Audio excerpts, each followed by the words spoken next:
ইউটিউবে দেখছি আর টিকটকে এটা শরীরের জন্য ভালো। কেমন ভালো? এটা হচ্ছে যে আমি এখন ডায়েট করতে আসি, এটা দিয়ে এটা খাইলে আমার শরীরের জন্য ভালো হবে না, এই জন্য আমি এটা খাইতে আসি। বুঝছো?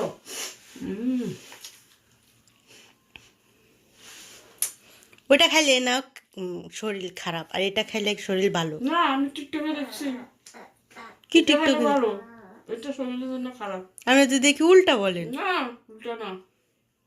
উল্টা কেন? এটা খাইলে আমার শরীর খারাপ হয়ে দিয়ে যাবো গা, এটা খাইলে ভালো হইব, আমি স্লিম হয়ে যাবো।